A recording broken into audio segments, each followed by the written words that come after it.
Bienvenidos a Familias Horribles.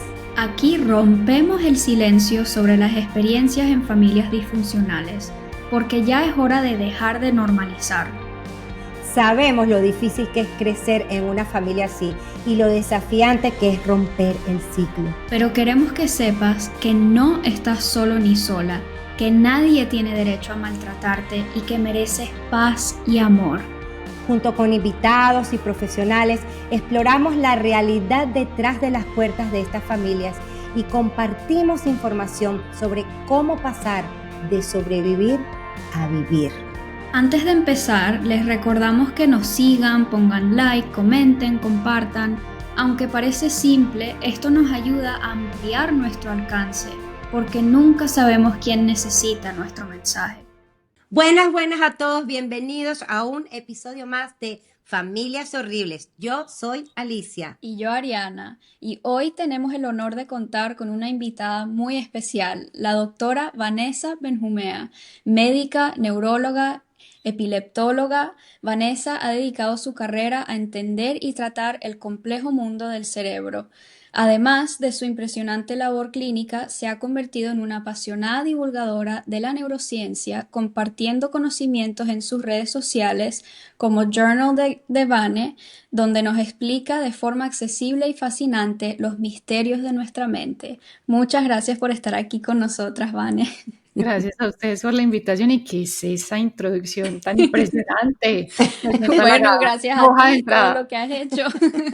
Tan lindas, muy bien, siempre dispuesta a mostrar el cerebro y la mente a través de la docencia. Y finalmente, y le decía ahorita a una de mis pacientes, cuando entendemos la raíz de por qué pensamos y actuamos como lo hacemos, pues encontramos soluciones, encontramos heridas sobre las cuales tenemos que trabajar y encontramos mucha comprensión. Así es, la raíz me parece muy importante. Bueno, hoy vamos a hablar, seguro que vamos a hablar de muchas cosas más, pero la idea es hablar de nuestro cerebro, cuáles son las estructuras y las conexiones implicadas en la regulación de las emociones. Ya la doctora se los va a explicar de una manera mucho más sencilla, cómo el trauma afecta esas estructuras y esas conexiones. Acuérdense que cuando crecemos en una familia disfuncional, abusadora, donde hay violencia, donde hay abandono, o donde hay abuso sexual y muchas otras cosas, sufrimos de trauma. Y también algo muy importante que siempre nos gusta dejar es qué tenemos a la mano para efectivamente volver a la normalidad todas esas alteraciones. O sea, ¿cómo podemos hacer después de todo esto? ¿Qué podemos hacer para mejorar, para sanar todas estas cosas? Entonces, Doc Vane, como ella la llaman sus pacientes y ella se hace llamar. Me gustaría preguntarte qué te llevó a estudiar neurología. Entonces, debo explicar algo inicialmente y es que la disfunción familiar es altamente frecuente. El hecho de que sea frecuente no significa que sea normal. Es decir, que tenemos que empezar a dejar de normalizar lo que no es normalizable, primero. Sí. Y lo digo es porque, pues claro, yo estoy claramente sesgada porque mi profesión me lleva a estar completamente expuesta o inmersa en ese mundo de disfunción. Pero más allá de tener ese sesgo, pues claro, yo sé que es frecuente y sé que es frecuente por muchas razones, incluyendo, por supuesto, nuestra cultura, ¿sí? Así Ahora, es. Si me preguntan por qué estudié, probablemente es amor a primera vista. A los 16 años me enamoré de las neurociencias. Yo empecé medicina cuando estaba en esa transición de 15 a 16 y en segundo semestre de medicina vimos neurociencias en mi universidad. Tuve unos buenos docentes, especialmente un muy buen mentor que era así altamente apasionado por las neurociencias, muy académico y pues bueno, ahí quedé yo, dije, ok, de pronto esto es lo que quiero hacer y con ese flechazo pues me fui hasta que al final de medicina, en el internado que llamamos nosotros, hice neurología, ¿sí? O sea, como médica empecé a hacer una profundización en neurología Luego de mucho esfuerzo, terminé por allá en Boston, en 2 hospitales, en Harvard, en el Children's Hospital y en el Beth Israel Deaconess. Y ahí dije, Dios mío, efectivamente sí es lo que quiero. Regresé a mi país y bueno, hice neurología. O sea que una explicación, digamos que profunda, por una raíz anclada a mi infancia y adolescencia, la respuesta es no, pero sí por un amor primario que surgió a los 16 años. Qué bonito, qué hermoso. Sí. Bueno, pues dos cosas voy a decir entonces. Gracias por esa explicación tan linda, por ese compartir.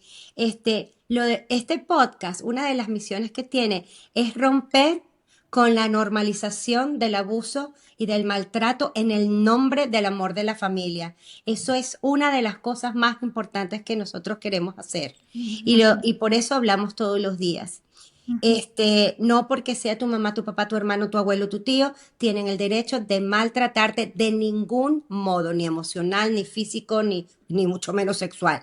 Entonces, eso es algo que sí, estoy muy de acuerdo contigo, que es bastante frecuente, demasiado frecuente en nuestra cultura. Lo segundo, es bien rapidito, es que yo quería ser neurocirujano. ¿Qué? ¿Y por qué? Si puedo preguntar. Siempre porque el cerebro me fascina, el cerebro cada día que aprendo más sobre el cerebro me fascina más, nunca me deja de sorprender, es un gran misterio también a la vez, me gusta, me amo la medicina, siempre quise hacerlo, pero no lo hice, pero mi historia es otra cosa, aquí estamos para ti, ya Nunca lo es tarde. contaré. Te vas a decir por qué. Imagínate que yo me gradué con alguien que tenía, ya era pensionado, me gradué de medicina con él. Yo no sé cuántos años tenía, no sé, 60, 70, pensión hizo medicina. O sea que efectivamente nunca es tarde para empezar, sino que es que sé que tienes otras prioridades y sé que pues a veces la gente desde siempre nos ha mostrado como si uno estuviera para aprender en los primeros años de la vida. Yo acabo de saber los primeros 30 y no, nunca es tarde porque la neuroplasticidad está ahí para ti, para aprender cualquier cosa. Y lo segundo que te iba a decir es que a propósito de esas reinvenciones que surgen en la vida, yo me gradué como neuróloga con una neurología muy tradicional. Les voy a explicar algo como si está enfermo, pues hay que tratarlo, ¿cierto? Y donde la mente estaba presente, pero diametralmente, pues como de pronto presente sí, pero como por chequearlo, ¿cierto? Y surgió un cambio en mi vida luego del nacimiento de mi hija, Martina, que es mi segunda hija, yo tengo un hijo y una hija, y yo dije, uy, tengo que estudiar algo más, porque probablemente luego de haber ejercido mi profesión de manera muy tradicional, pues por este lado ya no lo sentía, ¿cierto? Y ahí fue que estudié mindfulness y compasión y compasión. Y dije, uy, eso me dio tremenda zarandeada, como decimos nosotros los colombianos, como que me moví un montón, porque dije, efectivamente hay otra forma de hacer la medicina, de ejercer la neurología, y se va a ayudar a muchos pacientes, porque casi que la vulnerabilidad mental es intrínseca al ser humano. Muchos Sí, nos hemos sentido vulnerables, por no decir todos, en cualquier momento de la vida, ¿cierto? así Entonces, es. reinvención neurocirugía. Me encantó. Sí, ay Dios mío, por favor, que estamos muy ocupadas. No, pero me encantaría. Si yo, no sé, no me toquen esa tecla que me voy corriendo a la universidad. Ay, Dios mío. Bueno, Bueno, ajá. sí, la siguiente pregunta que te queríamos hacer antes de entrar bien en los temas es, ¿qué es lo primero que le explicarías sobre el cerebro a alguien que no tiene ni idea sobre ello? Probablemente que no hay dos cerebros iguales. Eso significa que intentar meter a las personas en el mismo molde es complejo. Me encanta. Y lo segundo es que es francamente moldeable. Y eso está en Ujú. relación con la neuroplasticidad. Es decir, puede que yo haya tenido un camino en mi vida, pero siempre hay un segundo camino. Sí. Entonces, entender que puede que haya estado enfermo, pero puede volver a estar sano. puede que haya estado expuesto a trauma, pero puede efectivamente volver a ser un cerebro lo más cercano a lo que yo quiero posible, ¿cierto? Porque pues qué Sí, pereza decir enfermo sano, simplemente que se puede sanar, se puede curar, se puede aliviar, ¿sí? sí. Eso es muy importante saberlo, porque mucha gente nos escribe y nos dice, bueno, yo tengo 55 años y yo sé que sí uno puede sanar, pero hay gente que tiene 40, que tiene 50, que tiene 35, ya es muy tarde para mí, me acabo de dar cuenta, ya se acabó. No, Sí. eso me parece muy importante que lo O digas. sea que acá lo que estamos diciendo es que el loro viejo sí aprende a hablar. Eso significa que Mm, sin importar la edad, nosotros podemos modificar nuestro cerebro. Hay algo en particular en relación con el trauma que me gustaría traer a colación y es sí, que ustedes han visto que podemos llevar el trauma hasta el último día de nuestra vida y cerrar los ojos y casi que recordar con gran detalle lo que pasó y vamos a entender la explicación. Entender la explicación es importante porque nos hace saber que, claro, a mucha gente le pasa lo mismo, ¿cierto? Ujú. Es porque mis recuerdos se pegaron del hipocampo, que es el centro que recibe la información para memorizarla, para almacenarla, pero también se pegaron de la amígdala, de esa estructura relacionada con el miedo y la supervivencia. Y esa dupla genera una mella grande en el cerebro. Es decir, que los recuerdos asociados a emociones que son fuertes, sean de felicidad absoluta o de trauma, se quedan grabados en mi mente. Y lo anterior lo digo porque simplemente entender qué ocurre, entender que puede que me acompañe hasta el último día de la vida, es decir, que yo puedo perdonar el trauma, pero quizás no olvidarlo. Es como cuando uno hace una reestructuración del trauma y ya no me pesa tanto, a pesar de que yo sé que la vivencia está ahí en mi cerebro. Puede que las neurociencias en algún momento cambien, que estoy segura que va a pasar y el cambio radica en que puedo llegar a borrar esos recuerdos para no seguirlos cargando como si fueran piedras pesadas hasta el último día de mi vida, ¿cierto? Yo sé que hasta sí. allá vamos a llegar, pero por el momento es sencillamente que esa piedra ya no me pese tanto, es decir, está el recuerdo, pero ya no está ese dolor tan franco. Sí, es como que la comprensión alivia. Es decir, si no, eso es lo que llaman punzadas de dolor, cuando ya tú has sanado, pero todavía de repente hay algo que te dispara un recuerdo y ese recuerdo te da ese dolor porque es una punzada de dolor. Conociendo, educándote, psicoeducándote, como es lo que estamos tratando de hacer ahora, sabemos exactamente qué es lo que está pasando, el hipocampo, la amígdala, esto es lo que está sucediendo. Entonces, esa comprensión, por lo menos yo como sobreviviente, te ayuda a, ok, yo entiendo. Eso me pasa con la disonancia cognitiva, cuando tengo mi lista aquí para yo no olvidarme del por qué yo tomé esta decisión y cosas así. Eso es lo que yo creo que es muy importante. Por eso informamos de la manera más responsablemente posible, que nosotros no somos neurólogas, pero traemos a la gente que pensamos que pueda aportar como tú, Doc Vane. Me encantó También. eso que dijiste, de verdad. Ujú. A ver, entonces, bueno, ahí ya entramos en la primera cosa que tú nos dijiste, que bueno, vamos a hablar de nuestro cerebro, de esas estructuras y las conexiones implicadas, esas conexiones en la regulación de nuestras emociones, porque, uy, ese trauma que arrastramos, el trauma complejo, porque ha sido como una gotica todos los días, crecer allí, una gotica no, eso es un chaparrón, digamos, así se dice en Venezuela, te crea un trauma complejo. Entonces, no, yo creo que las emociones no las sabemos regular y son bastante fuertes. Entonces, ¿qué nos puedes decir? Entonces, vamos a empezar por el hecho de entender que el trauma cambia la estructura y la función del cerebro. Eso significa no solamente la anatomía, cómo se ve el cerebro, sino cómo se conecta el mismo. Entonces, vamos a empezar a entender ahora cuáles son las estructuras implicadas. El prefrontal es esto que está acá adelante en la cabeza y el prefrontal es nuestro gran extintor emocional. Es ese regulador, nos ayuda en la planeación, nos ayuda en la gestión emocional. Entonces, un prefrontal disfuncional significa que no me está ayudando a hacer a encontrar esa calma en medio de las Sí, emociones que puedan emerger. Ahora, ese prefrontal tiene un amiguito y enemigo por momentos, que es la amígdala. Resulta que ese prefrontal es el extintor de esa amígdala. O sea que la amígdala representa el incendio que muchas veces está muy presente, muy vivo, ¿cierto? Si yo tengo un prefrontal fortalecido, puede que logre extinguir el incendio de la amígdala. Pero si mi amígdala está muy prendida y mi prefrontal está debilitado, que es lo que ocurre en trauma, pues eso va a ser difícil, claro, porque ahí es cuando surgen esas emociones que no son fáciles de controlar.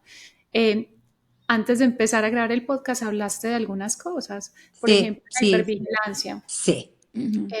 El hecho de estar mirando hacia el exterior como si todo fueran amenazas y aún hacia el interior como que cualquier síntoma que surja en mi cuerpo va a ser una amenaza o algo mal que está ocurriendo, pues hace parte de esa hipervigilancia.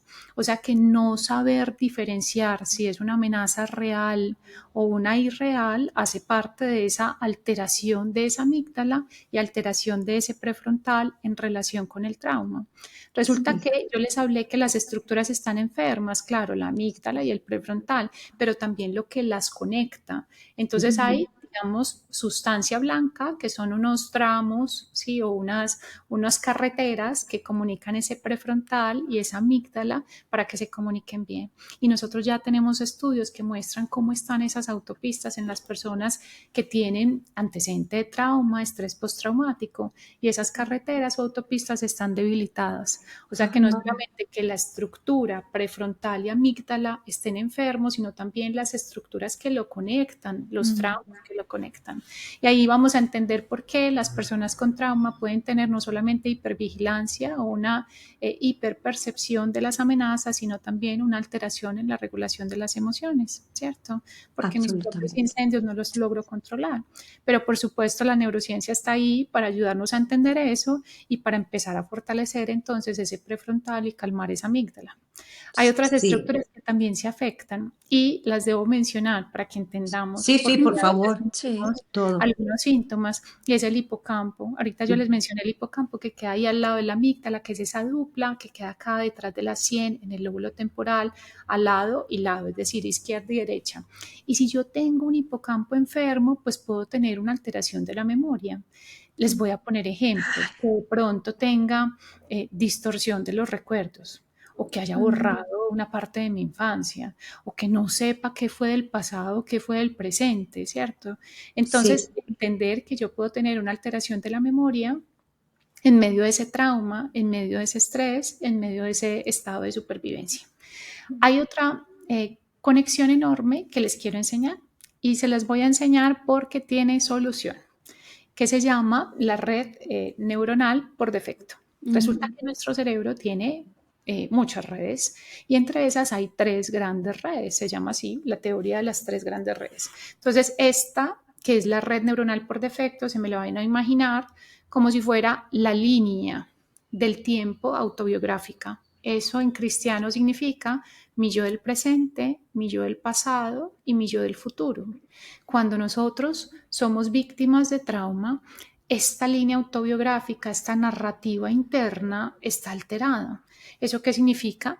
Para mí es difícil centrarme en mi presente, me pesa mucho mi pasado, me pesa mucho el futuro.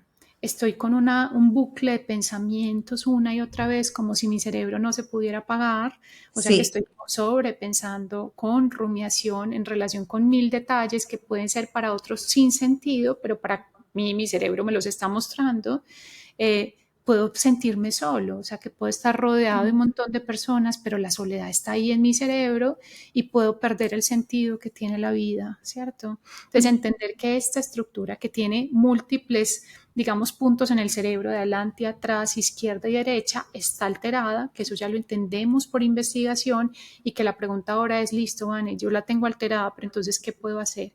Y para ese puedo hacer también hay respuestas. Por eso es que nosotros podemos bajar la carga del trauma sobre nuestro cerebro, no necesariamente con psicofármacos, sino también con otras medidas que lo que hacen es restablecer el funcionamiento estructural y funcional de nuestro cerebro. Sí, Wow. excelente. Es que uno realmente, bueno, cuando yo estaba en mi peor momento, uno se siente que no hay salida. No hay salida. Ya fuera del foco del trauma, del abuso y del maltrato, ya yo fuera de ese sitio, te lo llevas contigo. Tú crees que saliendo de allí vas a ser libre, pero resulta que te lo llevas contigo, como tú muy bien lo has explicado, el hipocampo, la amígdala, las conexiones afectadas, la rumiación, las memorias, los flashbacks, que eso es algo que también te queríamos preguntar, cómo Ujú, funcionan los flashbacks. Eso todavía tengo ujú. flashbacks nuevos Ujú, que yo no Sí. tenía ni idea de cosas que yo ni recordaba. ujú. Entonces, acá debo decir dos cosas y es que Ujú, tú has visto que hay personas que dicen como yo tengo depresión, entonces voy a cambiar de país para todo un cambio en mi vida y que se me vaya la depresión. Y muchas veces ujú. lo que hay es que pues allá y acá está la depresión porque mi cerebro es el mismo. Entonces Ujú, Sí, entender que yo llevo conmigo mi tristeza y mi felicidad, ¿cierto? sí. Entonces cambiando de contexto puede que se modifiquen algunas cosas, pero no las raíces, ¿cierto? Si no ujú. trabajo de alguna manera. Y lo segundo es esto de los flashbacks. Entonces resulta que hay estímulos que logran evocar recuerdos. Ujú, Obviamente muchos hemos pasado por ello. Sentimos un olor y nos acordamos de la comida de la abuela. sí. Pasamos por una calle y nos acordamos de una situación. Entonces hay ciertos estímulos que son capaces de hacernos recordar cosas. Y ahí es cuando viene la función del hipocampo y de la amígdala. O sea que dentro de las principales protagonistas de los flashbacks está literalmente el hipocampo y la amígdala trayéndonos recuerdos asociados a esas emociones intensas. Por eso es que es altamente frecuente que las personas con trauma traigan los recuerdos fácilmente en relación con cualquier estímulo que se presente en la cotidianidad.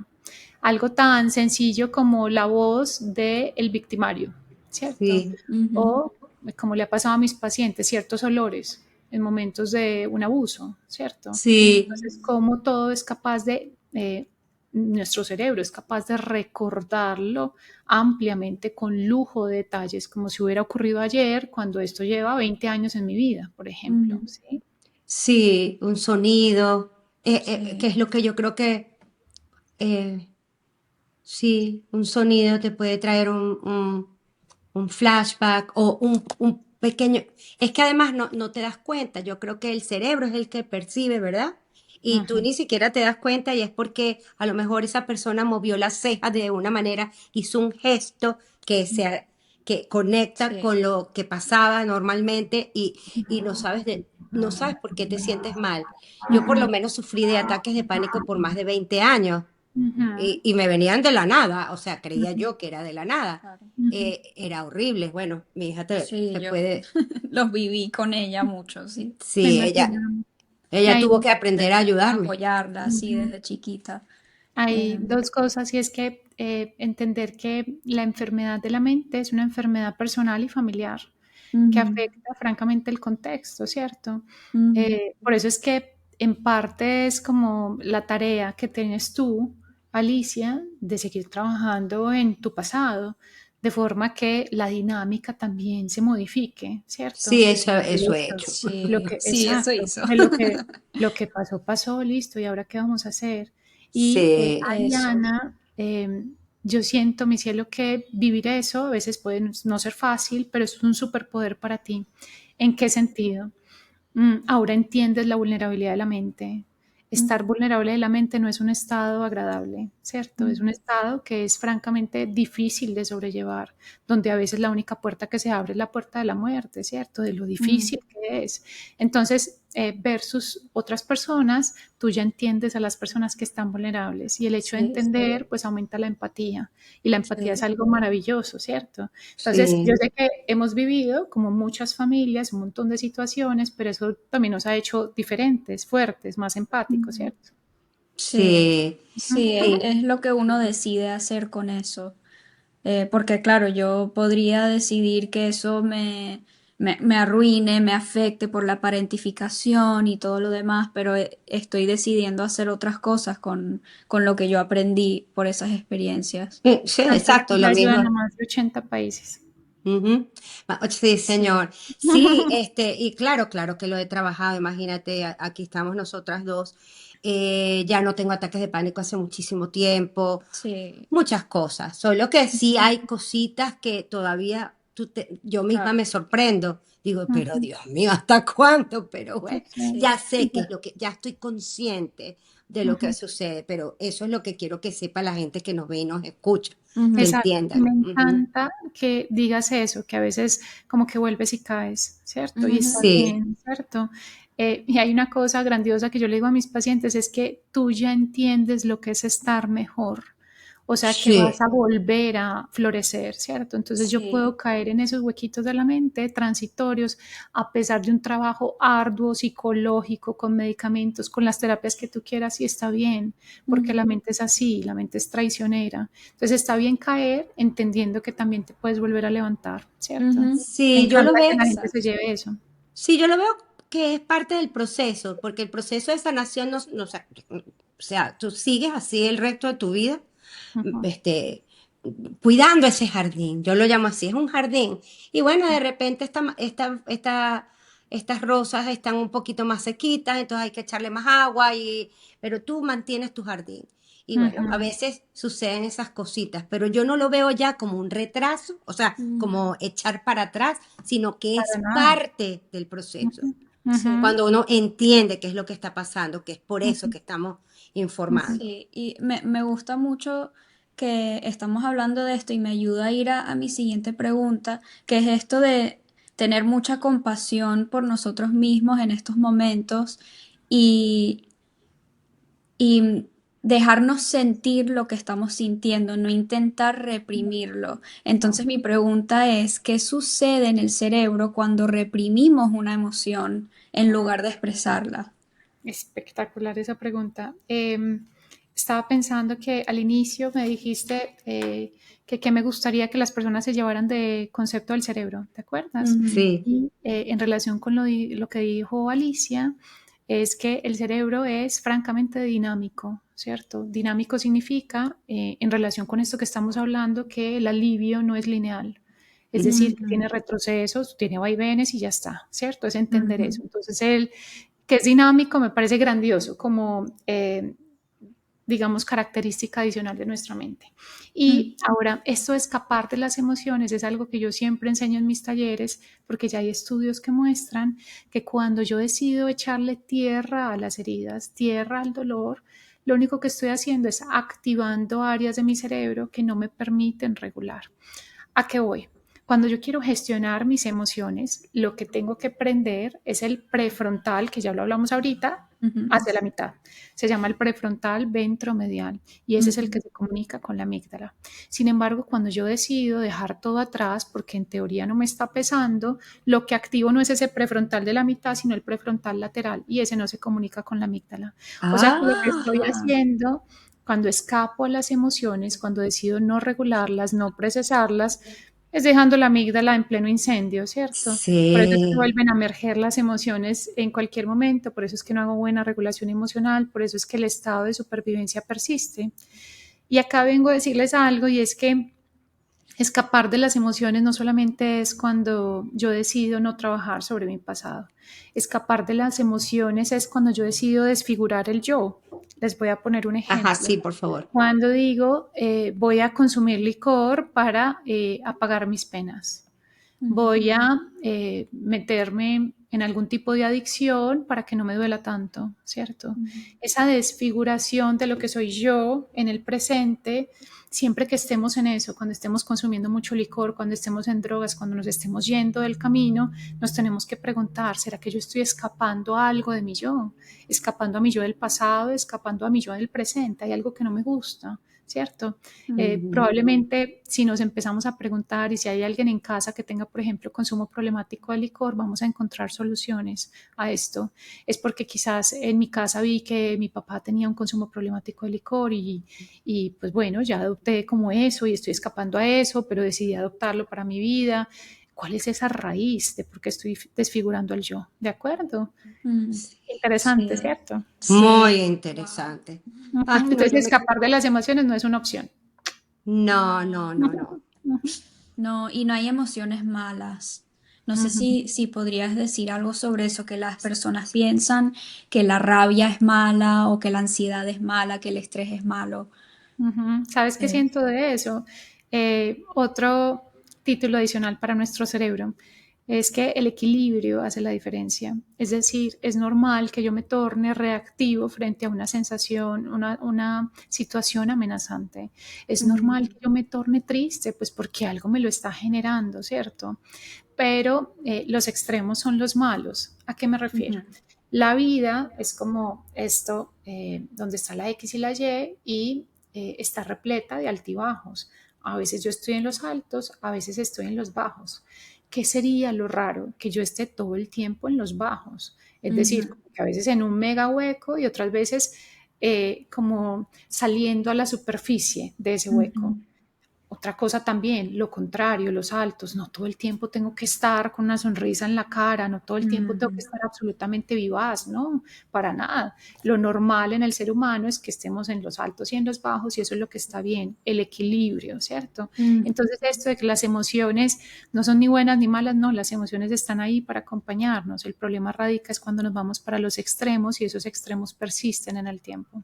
Sí, hay que sí, ocuparse, sí. buscar una solución, sí. Sí, y me gusta mucho que en eso explicaste que incluye los altos, porque eso incluye estar feliz todo el tiempo, eso tampoco, porque Vamos claro, a poner un con los ejemplo. bajos yo creo que la gente lo entiende, que es tener rabia todo el rato, tristeza todo el rato, y eso, claro que no, pero también ser feliz todo el Mm, rato. O sea, mm, esas personas que todo Esa, el tiempo, claro, sí. sí, capaz hay algo detrás de me eso. encanta que lo Sí. digas porque, claro, estamos más familiarizados con la sombra, ¿cierto? Ujú, Sin Mm, embargo, digamos que los altos persistentes, algo como los estados de manía, ¿cierto? ujú, Donde ujú. estoy todo el tiempo activo, no tengo que dormir, hablo rápido, salgo a caminar largas distancias, hiperreligioso, siento que soy millonario, ¿cierto? Todas esas ujú. características que son como de exaltación Sí, global, pues no, eso no es normal, ¿sí? Lo normal exacto. es el equilibrio y ya está, ¿sí? Ujú. Sí, sí. Este, bueno, entonces, ¿qué papel, no sé si quieres hablar de qué papel juegan las hormonas, el cortisol? Yo que he tenido el cortisol más arriba de la estratosfera. Sí. Este, y bueno, ¿cómo impacta eso en Sí. nuestro cerebro y en nosotros? Entonces, todos producimos diariamente cortisol y tenemos momentos de picos de cortisol. El problema radica cuando hacemos una activación persistente de los sistemas de estrés del cuerpo. Esos sistemas de estrés están relacionados con mi cerebro, que probablemente hayan escuchado eso de hipófisis o pituitaria, el hipotálamo, Ujú, en fin, unas estructuras que son profundas y que se encargan de liberar, digamos que, sustancias, hormonas que son las maestras, las que dirigen la orquesta, y las adrenales que están encima de los riñones. Eso se llama un eje, es un eje, o sea, una unión de varias estructuras, que es el hipotálamo, la hipófisis y la adrenal. Ese eje está ahí para respaldarnos en el día a día. Algo como estoy frente a una amenaza y el cortisol se dispara para ayudarme a aumentar la frecuencia cardíaca, aumentar la presión arterial, para estar ahí mi cuerpo, para respaldarme frente a la amenaza. Pero cuando ese sistema está persistentemente activado, pues ese cortisol no es tan chévere. Les voy a poner ejemplos. Lo normal frente a una exposición es que mi sistema me respalde y yo dé la charla normalmente, ¿cierto? Como la quería dar. Sin embargo, a veces ese cortisol nos juega eh, en contra y no es tan chévere y ahí es cuando nos quedamos en blanco. Por eso es que las ujú. personas van a dar una charla, pum, liberan todo ese cortisol, el cerebro se les enlentece y queda en blanco, ¿cierto? Entonces, aún Wow. en los momentos agudos, el estrés y el cortisol no pueden estar, no siempre son buenos, ¿cierto? Ahora, ¿qué pasa con la activación crónica de ese Ujú, cortisol? Pues hay muchas estructuras que disfuncionan, o sea, que no funcionan bien, incluyendo las estructuras relacionadas con la gestión de las emociones, incluyendo, por supuesto, ese hipocampo, ¿cierto? Entonces, ahí lo que entendemos es que ese cortisol, que en teoría era bueno, se está tornando mi enemigo y está activando como sistemas en mi cerebro y en mi cuerpo que no deberían estar persistentemente activados. Ahí volvemos al equilibrio. Estamos en un extremo donde estamos activos todo el tiempo en medio de ese estado de supervivencia, ¿de acuerdo? Sí, Entonces, ¿qué me interesa con esto? Que la gente no se lleve a la casa que el cortisol es malo. No, el cortisol es propio del ser humano. El problema radica cuando hay una activación persistente de ese cortisol y su efecto sobre las diferentes estructuras. sí, es como si sintieras que estuvieras en un edificio en llamas todo el tiempo. Literalmente, porque estoy inmersa en mis incendios y no hay quien apague ese incendio. Exacto. Ok. Wow. Excelente. Excelente porque se habla mucho del cortisol por ahí ahora. Sí, Se habla Me mucho. gusta aclararlo. sí, Sí, hay que gracias. aclararlo. Él es nuestro amigo, pero a veces nuestro enemigo también, tal cual como la amígdala. Ujú. Sí, Sí.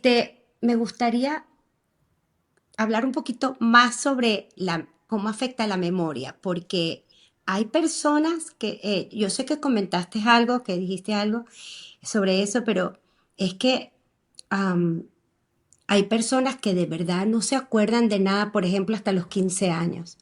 Nada. Hay personas que tienen eh, 45 años y de repente por primera vez se acuerdan de lo que pasó. Ujú.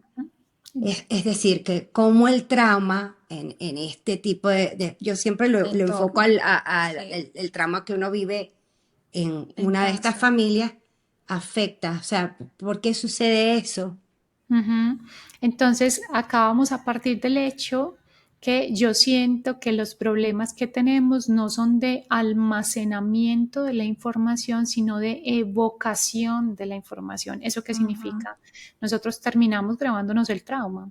El problema es que lo guardamos en los recovecos de nuestro cerebro Wow. y acceder a esa información muchas veces no es fácil.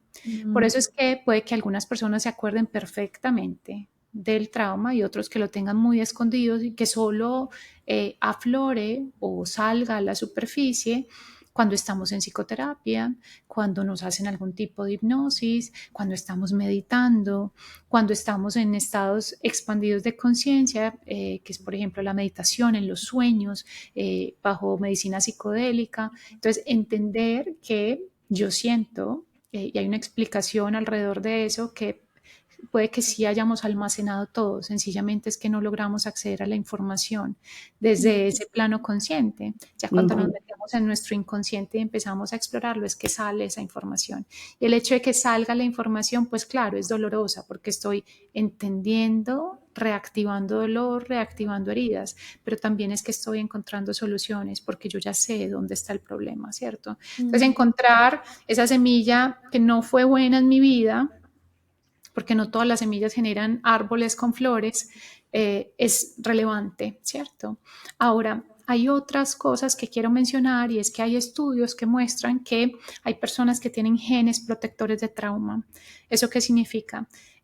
Personas que no se acuerdan efectivamente porque digamos que no lo grabaron de manera adecuada, Ah, como si el wow. gen me estuviera protegiendo, ¿de acuerdo? Entonces, puede ser que efectivamente no lo grabé o puede ser que lo grabé, pero lo grabé muy bien guardado por allá en mi inconsciente y que no logro acceder a él. ¿Estamos de acuerdo? Por eso es que hay sí. personas que puede que sientan mucho el trauma. Hay Ujú, personas que no lo sienten tanto y vivieron exactamente lo mismo, digámoslo así, ujú. el mismo tipo de trauma, pero para una persona francamente marcó la vida y para otra no, ¿de acuerdo? Wow, Sí. sí.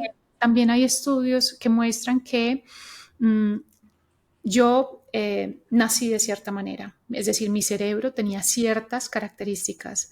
Hay unos que tienen como un cerebro protector de trauma, como que tienen unas estructuras más fortalecidas, entonces son sometidos al trauma y dicen, listo, no pasa nada, sigamos adelante, sabemos con qué responder. Pero hay otras personas que llegan al trauma con un cerebro ya debilitado y reciben el trauma con gran impacto, ¿cierto? Entonces, entender que hay muchos mecanismos genéticos de mi cerebro previo, de mi memoria, que hacen que yo recuerde el trauma, que lo viva como frecuentemente en el día a día, o que sencillamente lo dejé ir fácilmente, como si no hubiera ocurrido nada, o como que lo que ocurrió no me hizo una mella significativa en mi mente, ¿sí? Sí, sí. Sí. Entonces, cuando hablas de que esas memorias pueden estar súper resguardadas o a lo mejor hasta borradas por esa gran protección de ese Ujú. tipo de cerebro, esa persona no va a recordar.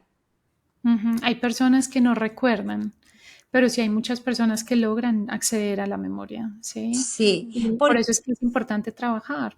Ujú. sí, claro, Sí, absolutamente. Nosotros, Ujú. ella es sí, psicólogo clínico, yo soy terapeuta, estamos totalmente de sí. acuerdo. Ujú. Este, pero hay personas que eh, no tienen un recuerdo explícito, o sea, que no lo ven como una película. Ah, yo me acuerdo que yo estaba aquí vestida de esta manera, había una montaña, un semáforo, Sí. pero sienten las cosas en su cuerpo. Ujú. Entonces, Ujú. tu cuerpo es que me pongo nerviosa porque eso es una de las cosas que me ha pasado a mí. En o que me pasa a mí, no recuerdas absolutamente nada, pero tu cuerpo te empieza a decir un montón de cosas. Y yo sé que eso le puede pasar a muchas personas. Eh, y lo que sucede es que eso te hace sentir como si tú te estuvieras inventando esas emociones y ese miedo y esas reacciones. Mm. Sí, no sé Ujú. si me cien entiendes. por ciento, sí. Sí, Entonces, acá hay dos cosas que quiero decir. Una es que a veces no nos grabamos los recuerdos porque el trauma, por ejemplo, surja a temprana edad, muy temprana edad. Te voy a poner ejemplo, los primeros 2 o 3 años de tu vida, donde el hipocampo todavía no está funcionando de manera adecuada, ¿cierto? Entonces ocurrió algo, mi cerebro no lo grabó tan bien, pues porque el hipocampo todavía no estaba ahí firme para mí. Por eso es que no nos acordamos tanto de lo que ocurre en esos primeros años de la vida, porque las estructuras de memoria todavía no estaban fortalecidas ni sí, limitadas, ¿cierto? Terminadas de desarrollar. Ahora, yo sé que incontables veces escuchamos mucho a la sociedad, ¿cierto?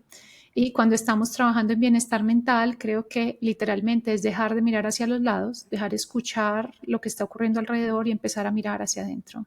Si hay alguna emoción o sensación corporal que emerja en el día a día de manera frecuente, en ausencia de amenaza, por favor hay que trabajar sobre eso y ya está.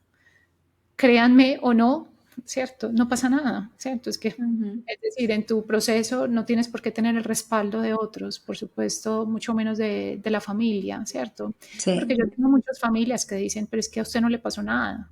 Su infancia fue absolutamente feliz, ¿cierto? Y es que hay traumas mínimos que mi cerebro capturó de esa manera y está bien. Ahora soy yo la que tengo que trabajar sobre eso.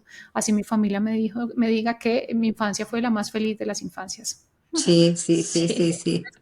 creer en lo que Sí. estoy sintiendo y ahí es cuando viene algo y es esa capacidad de mirar hacia adentro, ¿cierto? Sí, Ujú. Fortalecer esa capacidad de escucharme, entenderme en el plano consciente e inconsciente, es decir, en lo que vivo en el día a día, pero también en lo que surge en mis sueños, como en esas sensaciones tan profundas. Entonces, escuchar el cuerpo en todo momento hace parte del bienestar mental. Mm. sí, sí, hay personas que vienen y comentan, mi infancia fue maravillosa, pero tienen una ansiedad terrible, tienen ataques de pánico, síntomas físicos, dolores de estómago, y muchas cosas. Pero, Ujú. y eso indica que tiene que trabajar en algo que viene de por allí. Ujú. Sí. Acá hay algo que debo mencionar y es ese eje intestino, cerebro, microbiota. Sí, Sí, total. Sí. Y en parte es entender que, claro, mi cerebro está conectado con muchas partes del cuerpo, es decir, hay muchos ejes, no solamente el intestino, pero que quizás ese eje cerebro, intestino, microbiota nos interesa, pues porque básicamente es que tenemos un segundo cerebro en nuestra barriga, en nuestro abdomen, que se encarga de producir el 80% de la serotonina, que tiene trillones de microorganismos y que está siendo estudiado para el manejo de diferentes condiciones neurológicas y neuropsiquiátricas, es decir, manejo de la ansiedad y de la depresión, del autismo, del Alzheimer, del Parkinson, a través de la Wow. modulación de la microbiota, de la epilepsia, ¿cierto? Entonces, saber que hay manejos emergentes para enfermedades neuropsiquiátricas y que dentro de los manejos está cómo cuidar mi salud intestinal. Y en relación con lo que mencionabas de los síntomas como a nivel gastrointestinal, claro que son importantes porque nuestra mente se expresa a través de diferentes caminos. Uno es lo que yo siento, mis emociones, pero también a través de mi cuerpo, de mi soma. Entonces hay muchas personas que puede que digan estoy tranquilo, pero que mi sistema gastrointestinal está absolutamente destruido o que tengo dolor en todo mi cuerpo. Entonces siempre empezar a mirar hacia el cuerpo, no solamente hacia la mente, para ver si hay alguna otra explicación más allá de tengo mi intestino dañado. Puede ser que la mente esté mal y que el cuerpo esté respondiendo a eso. Ay, Dios, Sí. pero qué impotencia me acabas de dar. No. No, no, es que la explicación está excelente. Pero yo he trabajado durante tantos años, he ido a terapia, he hecho de todo. Y mis problemas de estómago, mi inflamación Sí. es absoluta y el dolor de cuerpo. A mí me duele desde aquí hasta el último. He ido a 400 doctores y claro, no me encuentran nada. Es exactamente lo que tú estás diciendo. Y yo lo sé. Lo que pasa es Sí. que, bueno, estoy trabajando en ver cómo regular mi sistema nervioso. Pero, ay, no, qué O sea que la atrocidad. mente se expresa a través del soma, esa es otra de las características de nuestro cerebro, nuestra mente se expresa a través del cuerpo. Y en relación con eso, que has trabajado un montón, porque yo lo sé, Mucho. ¿cierto? Tienes pura cara, he trabajado un montón sobre esto que he vivido, es no solamente la compasión, sino también la constancia, la perseverancia, la necesidad de repetición continua, si Sí. queremos aliviar nuestro cerebro. Y de no bajonearnos, porque ya entendemos que caemos en las sombras, pero también podemos volver a salir y ya está. Sí. ¿Sí? O Sí. sea que contrario a otras condiciones del cuerpo, nuestro cerebro necesita un trabajo que es arduo, pesado, que requiere mucha disciplina y mucha constancia, y eso está bien, ¿sí? Para que, Ujú. de hecho yo le digo a mis pacientes, en cerebro todo toma tiempo. Mm, Cuando te vendan una pastilla para cerebro que actúa de la noche a la mañana, vas a empezar a dudar de esa pastilla, porque las Sí, redes neuronales no se cambian de la noche a la mañana, ¿cierto? sí, sí, ¿Cierto? señor. Sí. Muy bien, wow. Y vamos nos, Sí. bien. y nos puedes dar un ejemplo de un ejercicio o de cómo se cambian las redes neuronales. Un ejemplo. Yo sé 100%. que de esto podemos hablar 7 años seguidos. Sí.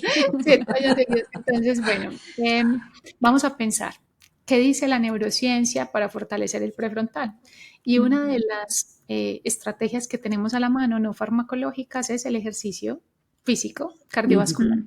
Entonces, empezar a hacer ejercicio es una de las formas de fortalecer el prefrontal y ya tenemos estudios que nos muestran que luego de 20 a 30 minutos de ejercicio cardiovascular, que eso significa que se me acelere el corazón y que sude, no se trata de ir a Sí. caminar en el centro comercial, sino 20 a Ujú. 30 minutos que se sientan, nuestro prefrontal ya está fortalecido. Entonces, claro, no es de la noche a la mañana, eso lo sé, pero si lo voy haciendo gradualmente, mi prefrontal me va apoyando más, o sea que estoy fortaleciendo mi extintor, ese que me va a regular las emociones. Ahora, esa es una primera cosa a implementar. Claro, a nuestro cerebro no se le puede pedir que cambie el hábito de la noche a la Sí. mañana y que de la noche a la mañana me vuelva un super experto en ejercicio, pero sí le puedo pedir que, de hecho estoy haciendo un video de YouTube precisamente alrededor de eso, hoy me coloco solamente la ropa deportiva, mañana la ropa deportiva y voy y miro afuera de mi casa y al día siguiente ya lo que hago es una primera caminata de 2 minutos. Ese pedirle de manera gradual al cerebro hace la diferencia porque al cerebro no le gustan los grandes peldaños, les gustan los pequeños, Ujú. los que son alcanzables, los que activen ese sistema de recompensa y digan, ah, yo sí soy capaz y estoy Sí. obteniendo un beneficio alrededor de eso. Entonces, ejercicio como fortalecimiento de estrategia para fortalecer el prefrontal. Ahora, la meditación. La meditación es una de las estrategias que quizás venimos escuchando más, pero que todavía la gente no se mete de cabeza. La meditación es capaz de modificar muchas cosas. Primero, regula la amígdala, es decir, calma. Eso es como si tuviéramos un extintor a la mano que está apagando el incendio. La meditación fortalece el prefrontal. Ya tenemos estudios que con 13 minutos al día durante 4 a 8 semanas el prefrontal y la amígdala son diferentes. 13 minutos. Wow. ¿De verdad? 13 Wow. minutos. Y Me de hecho, pongo a meditar desde hoy.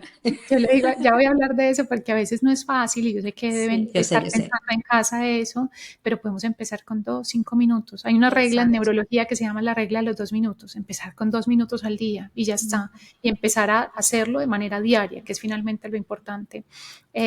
La meditación es capaz de modular o cambiar esa red que vimos ahorita, la red neuronal por defecto. O sea que con la meditación yo soy capaz de centrarme más en mi presente, que mi pasado no me pese y que mi futuro inexistente no me pese tampoco. ¿De acuerdo? Sí. Ahora, en relación con esto de la meditación, es que, claro, se me van a imaginar, por experiencia personal puede ser, o si nunca lo han vivido, pues bueno, ¿qué es lo que pasa cuando uno tiene una alteración del ánimo o un trauma? Pues que mi cerebro está sobrepensando. Y sobrepensar significa una repetición de pensamientos muchas veces sin sentido. Entonces, claro, cuando yo me reencuentro en el silencio, que es lo que ocurre en la meditación muchas veces, pues esas rumiaciones, ese sobrepensar sale. Y es Ujú. imposible centrarme en mis sensaciones físicas, es imposible quedarme en silencio. Entonces yo siempre le digo a mis pacientes que cuando la mente está inquieta, los silencios son incómodos. Entonces, ¿qué tenemos que hacer? Ponerle ruido a la mente. Entonces podemos meditar con meditaciones guiadas. Podemos hacer mindfulness activo, que es, por ejemplo, voy a comer, pero voy a comer sintiendo mi desayuno. Voy a caminar dando unos pasos, pero sintiendo todo mi cuerpo cuando está caminando. Eso activa las mismas redes cerebrales. Entonces te ruego que si para ti o para las personas en casa resulta difícil hacer una meditación en silencio, hagan una meditación guiada o una forma de mindfulness activo o que se coloquen sonidos binaurales. Audífono, audífono, listado en Spotify o en YouTube, sonidos binaurales para relajarme. Son formas de neurohacking no farmacológico para que la mente esté mejor. Vienen con estudios para bajar la ansiedad, Ujú. estudios para mejorar el insomnio y estudios para mejorar la concentración. ¿Sí? Formas súper fáciles en el día a día para que mi cerebro esté más tranquilo. Ahora, hay otras estrategias, la respiración lenta. De la respiración lenta, van a decir, Vane, pero que es lenta, como que uno no sabe, ¿cierto? Resulta que nosotros acá, ustedes y yo estamos respirando más o menos a 17 respiraciones por minuto, 18 respiraciones por minuto, todo depende también de la edad, de si estoy haciendo ejercicio o no, en fin. Pero digamos que en reposo un adulto está así. Cuando yo quiero calmar a mi cerebro y es mandarle un impulso que diga, espérate, no estamos en supervivencia, acá nada está pasando, activame el parasimpático, tengo que respirar lento. Pero, ¿qué es respirar lento? Es llevar el cerebro a menos de 13 respiraciones por minuto. Pero como yo no quiero que Mm. empiece a contar, porque pues mientras que cuento y mientras que estoy en un estado de alarma, digamos que no respira nadie, van a ser ciertas prácticas en casa. Hay una que la hacen mucho, por ejemplo, en yoga, que es la respiración en caja, que Sí. son 4 segundos subiendo, 4 segundos sosteniendo, 4 segundos soltando y 4 segundos sosteniendo. La otra es el triángulo invertido. Voy a inspirar en 4, sostengo en 4 y suelto en 4.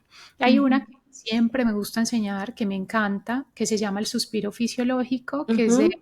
el laboratorio del doctor Uberman en Stanford, que me encantaría que lo aplicaran en la casa porque tiene estudios para bajar el estrés en tiempo real.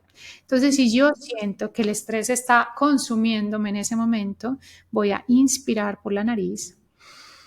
Expiro 4 segundos y en vez de soltar el aire, voy a inspirar nuevamente, es decir, voy a hacer una segunda montañita por ahí 2 segundos terminando de expandir mis pulmones y luego suelto por nariz y boca de manera lenta. Es decir, que la inspiración tiene 2 montañitas y la expiración es absolutamente prolongada.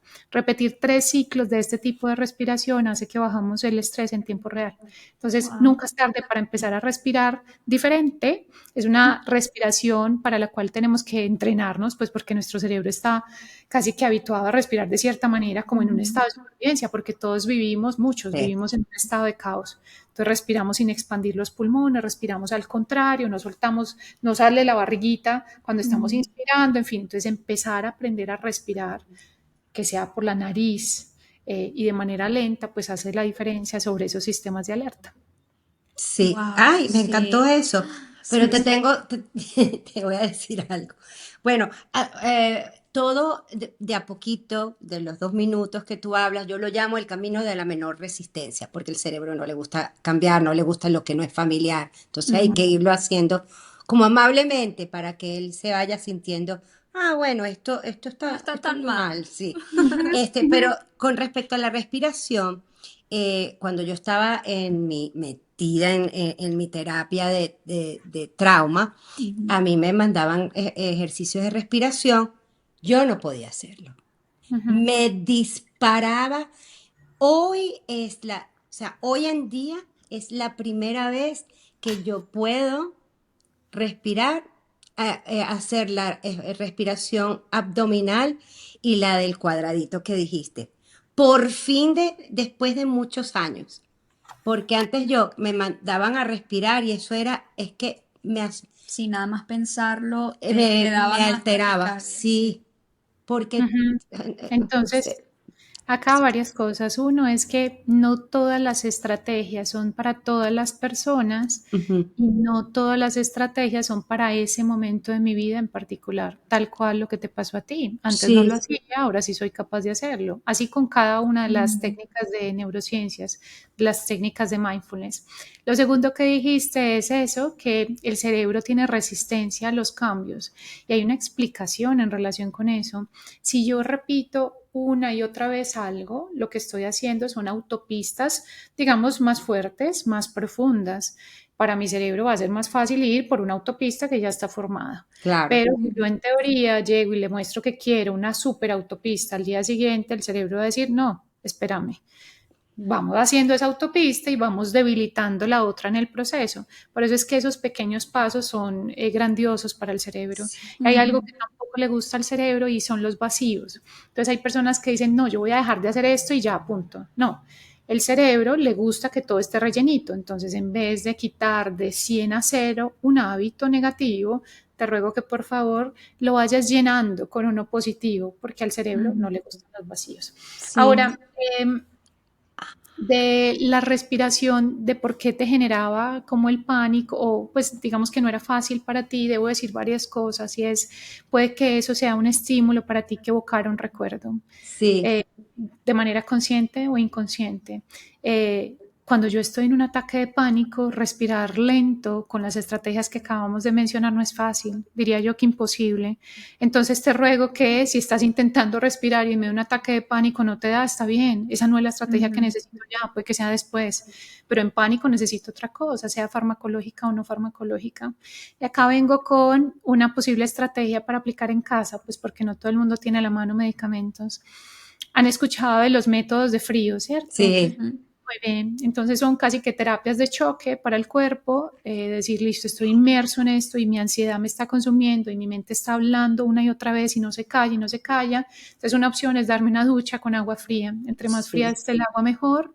Que me toque la carita, porque se activa a través de un reflejo del nervio de la cara que se llama el trigémino. Y si me dicen, van, estoy en el trabajo, no me puedo dar una ducha, pues bueno, ponchera o yo no sé cómo le dicen, un balde con agua fría, le coloco Ujú. hielos o entre más fría esté el agua mejor y meto mi cabeza y voy haciendo inmersiones 10 a 15 segundos. Y van a decir, Vane, no, yo no soy capaz de hacer una apnea en medio de una crisis de ansiedad. Pues bueno, no claro. coloquen, no hagan la apnea, sino que colocan la carita de lado a lado, ¿cierto? O sea, Ujú. ir modificando la técnica de forma que se adapte a lo que ustedes son capaces de hacer en ese momento, con tal de que el cerebro se frene Sí, lo Sí. más que podamos, no necesariamente que llegue de 100 a 0, pero que sea de 100 a 50 y ya no esté en esa crisis de ansiedad tan enorme. Sí, excelente. sí, me encanta todo lo que estás diciendo, todas estas estrategias y me gustó mucho lo que explicaste, es que a lo mejor un día pruebas respirar de cierta manera y ese día no te funcionó en ese momento, no significa que no te vaya a funcionar en otro momento, que es Ujú. importante ir probándolo. Y también con eso, algo muy importante que yo aprendí en mi carrera es empezar a usar estas técnicas cuando estás en calma ya. No lo Ujú. hagas por primera vez con el Ujú. ataque de pánico más enorme que has tenido en tu vida. Ujú. Sí, Pruébalo claro. cuando ya estabas ahí acostada en el sofá, calmadita, y dices, bueno, déjame intentar esto de la respiración. Y en Ujú. ese momento, no, ¿estás de acuerdo?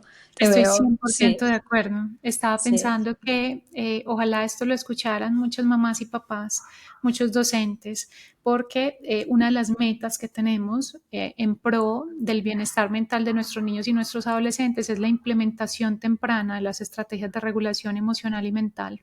Qué Ujú, bueno que a nosotros nos enseñen que cuando nos sentimos mal hay que hablar, no hay que tapar. Qué bueno que nos enseñen a meditar como una de las estrategias en el día a día. Qué bueno que nos enseñen musicoterapia. Cuando no ujú, estamos mal, cuando estamos fortaleciendo nuestro cerebro para la adversidad, porque la vida está repleta de adversidad. Y de hecho, pues esa es la base del crecimiento, esa es la base de la resiliencia, esa es la base de muchas cosas. Nuestro cerebro se modifica en medio de la adversidad para bien y para mal. Pero ujú. ojalá implementarlo antes de que ocurra eh, Sí, el suceso, ¿cierto? así es, Exacto. sí.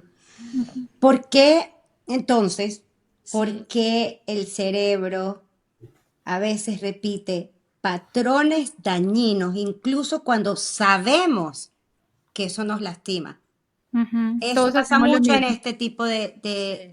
de trauma, porque no nada más en la familia, es muy difícil salir de la familia, no solamente por eso, sino por las cuestiones culturales, pero también por eso. Y luego te consigues eh, una pareja donde, a pesar de saber que hay un patrón dañino, te sigues quedando, o cualquier otro hábito, Sí. también puede ser hábitos que sabes que Ujú. es dañino, pero no, no, no sé, sabes Ujú. que te lastima, pero no Sí. lo, No, lo no sigues logras, repitiendo. sí, no logras Sí. salir del bucle. Entonces, acá vamos a hablar que pues, la cultura claramente impacta sobre la forma en la que nos desempeñamos, en la que aceptamos lo que ocurre en nuestra vida y por eso es que, digamos que normalizamos el dolor asociado a ciertas actitudes de nuestra familia, ciertos comportamientos de nuestra familia. Entonces, empezar a dejar de normalizar todo lo que ocurre en familia y taparlo y silenciarlo y aceptar como que así es mi familia y ya está, ¿cierto? Ujú, O sea que la familia es el generador número uno en temprana infancia, adolescencia de los traumas. Sí, Entonces, ujú, habiendo entendido eso, pues no significa básicamente que hay que fragmentar las familias, sino que si hay algo que no está funcionando bien, hay que hablarlo. Si ese ujú, algo lo hablé, lo intenté cambiar, en fin, y no puedo modificarlo, pues tengo que ejercer una distancia con ese algo que me está generando daño, que me está generando dolor.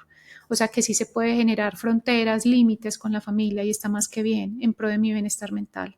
O sea que en bienestar mental, la priorización del yo, es decir, no de mi núcleo, sino del yo, hace la diferencia, ¿cierto? Y ojalá nos enseñaran eso a temprana edad. Está bien ujú, ser egoísta con el otro, con tal de no pasarle por encima, sino priorizarme a mí, ¿sí? ujú, Ahora, el por qué es difícil, pues sencillamente es, todos tenemos hábitos negativos y tenemos positivos, y está bien, ¿cierto? Y es que los hábitos negativos o los que hemos repetido una y otra vez y que sabemos que son dañinos, pues son esas grandes autopistas que ya tienen concreto, que tienen, mejor dicho, la mejor vía del mundo. Y son autopistas que tienen luz, digamos que no es el bombillo, el mejor bombillo, pero por lo menos yo alcanzo a ver algo porque yo ya conozco esa autopista. ajá, Entonces, ajá. intentar cambiar de autopista para el cerebro no es fácil, porque en teoría esa autopista puede que sea muy buena, pero yo no la conozco, ni siquiera está hecha. Para mí es una sombra absoluta, ¿cierto? Sí, Entonces, ujú, decirle al cerebro, bueno, los cambios no son tan fáciles, pero puede que este cambio sea bueno para nosotros, así no conozcamos, pues vamos a empezar a hacer la autopista de manera gradual, ¿sí? Intentando alejarme de ese patrón repetitivo, negativo, que conozco, pero que me ha hecho daño, e intentando pasarme y generando luz en esta nueva autopista que no está creada y que todavía está oscura. Sí, Ujú, wow. ujú. Entonces, ahora que ya sabemos que el cerebro es flexible, que es dinámico, que podemos fortalecer estos caminos, tenemos tantos ejercicios que has explicado para lograr eso poco a poco, pero ¿qué tan importante es también el apoyo social en esta recuperación? Ujú. La red de Eh, apoyo, sí. Sí. el apoyo social es francamente importante Ujú. y siempre que yo escribo algo, intento, procuro dejar al final que cuando ya aplicaste todas esas estrategias y ninguna te ha funcionado, por favor es el momento de levantar la mano. Mm. Levantar la mano significa con tus familiares, con tus amigos, con tus figuras de confianza que no necesariamente están ancladas al lazo sanguíneo y por supuesto a los terapeutas. Ujú. Eh, levantar la mano es francamente importante, pues porque salir de estados de vulnerabilidad mental no es fácil.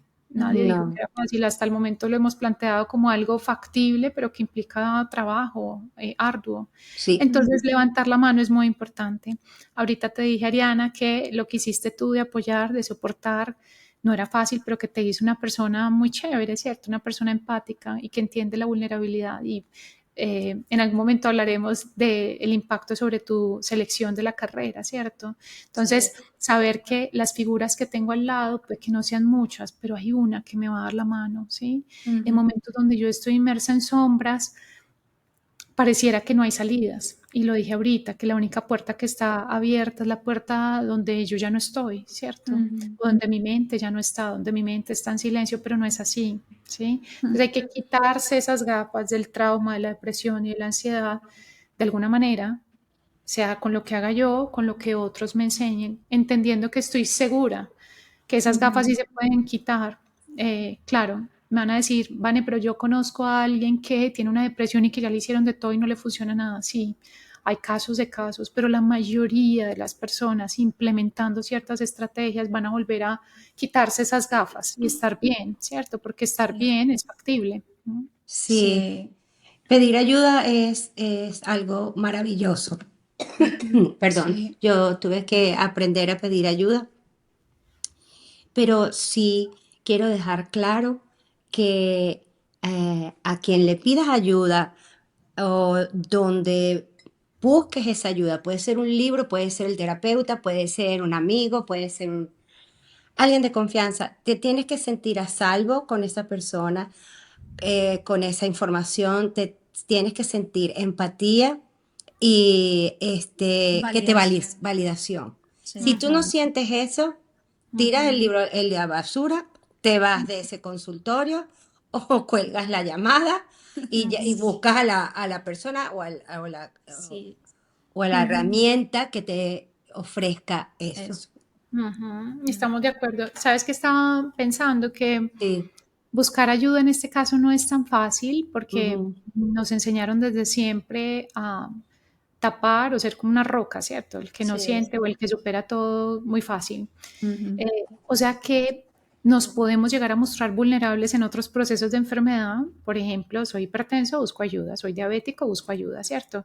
Pero Ujú. cuando se trata de la mente, no. Y por eso es que muchas personas están en casa sufriendo en silencio. Sí. Entonces, yo se lo digo a mis hijos, se lo digo a mis pacientes, a todo el mundo, que mostrarle a los otros la vulnerabilidad es un superpoder que Ujú. está haciéndole entender al otro que todos somos vulnerables y cuando nosotros nos abrimos a la vulnerabilidad, lo que estamos generando es puro bienestar mental, de decir, es que el otro Sí. también se siente como yo, que sentirme así, claro, no puede que no sea normal, pero que no es extraño, esto no es infrecuente, muchos nos hemos Ujú. sentido de esa manera, ¿sí? Sí. Y en relación con lo que dijiste de la conexión, yo se lo digo a mis pacientes, por ejemplo, cuando lo recomiendo a las psicoterapeutas, yo les digo, te voy a recomendar a esta persona y a esta persona según lo que tengan, y puede ser muy buena, pero a mí lo que me interesa es que conectes, porque si Sí. uno no conecta, especialmente en la mente, no tiene sentido, ¿cierto? La Sí. conexión tiene que ser como que yo estoy ahí para ti, yo sé que tú estás ahí para mí, ¿sí? Ujú. Y Sí. estaba pensando algo más, y es esto de los primeros auxilios psicológicos. Uno no tiene que ser psicólogo para escuchar al otro. Eh, Ujú, no tienes que ser neuróloga para Mm, escuchar al otro. ujú, ujú. Entonces, saber que, me lo decía una paciente esta semana, me decía, es que Van, es muy raro cuando a uno le dicen que tienen depresión y para dónde va la conversación, no sé qué más decir. Y ese Solo no sé qué más decir es estar.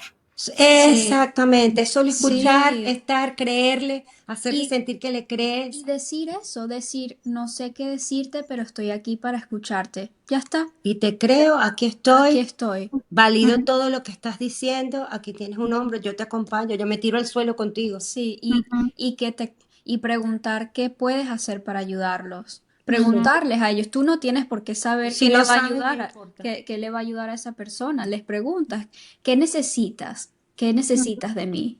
Ya está. ujú. O Sí, sea que la escucha activa es Sí, sí, igual a primeros auxilios psicológicos. ujú, exactamente. Una sí. maravilla. Sí, un desafío que tenemos que tenemos las personas que crecieron en una familia de este tipo es que cuando uno hace así, levanta la mano, Ujú. por las cuestiones culturales y el tabú que todavía existe al hablar de la familia, te dicen, pero es que es tu mamá, pero es que es tu papá, pero es que es tu familia, pero es que tienes que saber perdonar, pero es que se puede arreglar.